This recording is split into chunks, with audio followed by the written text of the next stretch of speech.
What is Ruh?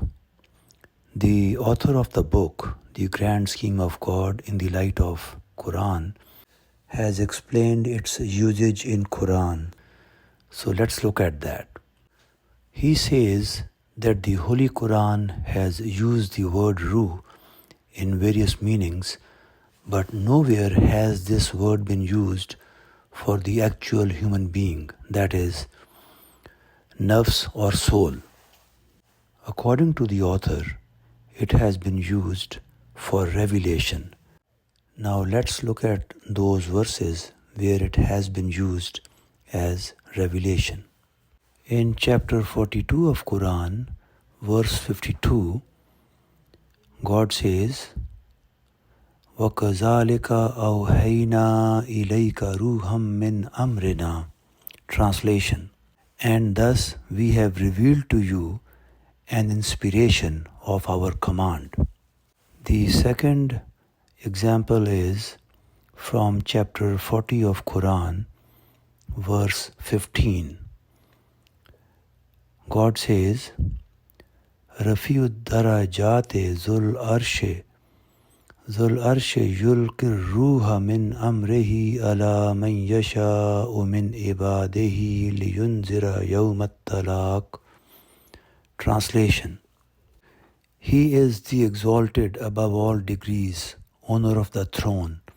He places the inspiration of His command upon whom He wills of His servants to warn of the day of meeting.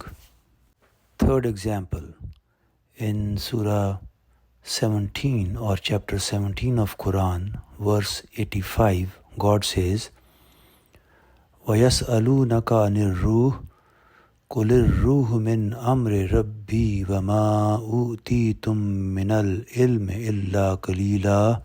Translation: They ask you about the Spirit. Say, the Spirit comes by the command of my Lord. You have been given very little knowledge. So these are the three examples where Ruh has been used for revelation. Now we will move to the next category. The word Ruh has been used for the general mercy of Allah in Quran. First example, in chapter 12 of Quran, verse 87, God says, يَا بَنِيَّ اذْهَبُوا فَتَحَسَّسُوا مِنْ يُوسُفَ وَأَخِيهِ وَلَا تَيْأَسُوا مِنْ رُوحِ اللَّهِ إِنَّهُ لَا يَيْأَسُ مِنْ رُوحِ اللَّهِ إِلَّا الْقَوْمُ الْكَافِرُونَ. Translation: O my sons, go you and inquire about Yusuf, that is Joseph, and his brother, and never give up hope of Allah's mercy. Certainly, no one despairs of Allah's mercy except the people who disbelieve. Next example. This is from chapter 56 of Quran, verses 88 and 89. God says, فَأَمَّا إِن كَانَ مِنَ الْمُقَرَّبِينَ فَرُوحٌ وَرَيْحَانٌ وَجَنَّةُ النَّعِيمِ. Translation: Then, if he is one of those drawn near to Allah, then happiness and bounty and a garden of bliss. The word Ruh has also been used in Quran for angel Gabriel. The first example is from chapter 2, verse 87. God says, وَلَقَدْ آتَيْنَا مُوسَى الْكِتَابَ وَقَفَّيْنَا مِنْ بَعْدِهِ بِالرُّسُلِ وَآتَيْنَا عِيسَى ابْنَ مَرْيَمَ الْبَيِّنَاتِ وَأَيَّدْنَاهُ بِرُوحِ الْقُدُسِ أَفَكُلَّمَا جَاءَكُمْ رَسُولٌ بِمَا لَا تَهْوَى أَنفُسُكُمُ اسْتَكْبَرْتُمْ فَفَرِيقًا كَذَّبْتُمْ وَفَرِيقًا تَقْتُلُونَ. Translation: And indeed, we gave Moses the book and followed him up with a succession of messengers. And we gave Isa, that is Jesus, the son of Maryam, that is Mary, clear signs and supported him with Ruhul Qudus, that is Angel Gabriel.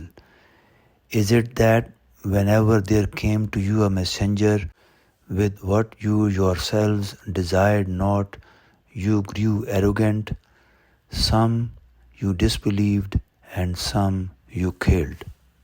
Next example is from chapter 81 of Quran, verses 19 to 21. God says, إِنَّهُ لَقَوْلُ رَسُولٍ كَرِيمٍ ذِي قُوَّةٍ عِنْدَ ذِي الْعَرْشِ مَكِينٍ مُطَاعٍ ثُمَّ أَمِينٍ. Translation: Most surely it is the word of an honored messenger, who is honored in the presence of the Lord of the throne, obeyed by all creatures, and faithful to his trust. The next example is from chapter 26 of Quran, Surah Shura, verses 193 to 194. God says, Nazala bihir ruhul amin ala qalbika litakuna minal munzirin. Translation: It has been revealed through the trustworthy Spirit upon your heart that you may be of the warners. Lastly, the word Ruh has been used in the Holy Quran for God's divine spark. Now let's look at those verses in the Quran. The first example is from chapter 15 of Quran, Surah Al-Hijr, verse 29. God says, فَإِذَا سَوَّيْتُهُ وَنَفَخْتُ فِيهِ مِنْ رُوحِي فَقَعُوا لَهُ سَاجِدِينَ. Translation: When it is properly shaped, and I have blown my spirit into it, you should then bow down in prostration. The next example is from chapter 38 of Quran, Surah Sad, verse 72. God says, فَإِذَا سَوَّيْتُهُ وَنَفَخْتُ فِيهِ مِنْ رُوحِي فَقَعُوا لَهُ سَاجِدِينَ. Translation: And when I give it proper shape and blow my spirit into it, bow down in prostration to him. The next example is from chapter 32 of Quran, Surah Al-Sajdah, verse 9. God says, ثُمَّ سَوَّاهُ وَنَفَخَ فِيهِ مِنْ رُوحِهِ وَجَعَلَ لَكُمُ السَّمْعَ وَالْأَبْصَارَ وَالْأَفْئِدَةَ قَلِيلًا مَا تَشْكُرُونَ. Translation: Then he gave it proper shape and blew his spirit in it. He made ears, eyes, and hearts for you, but you give him very little thanks.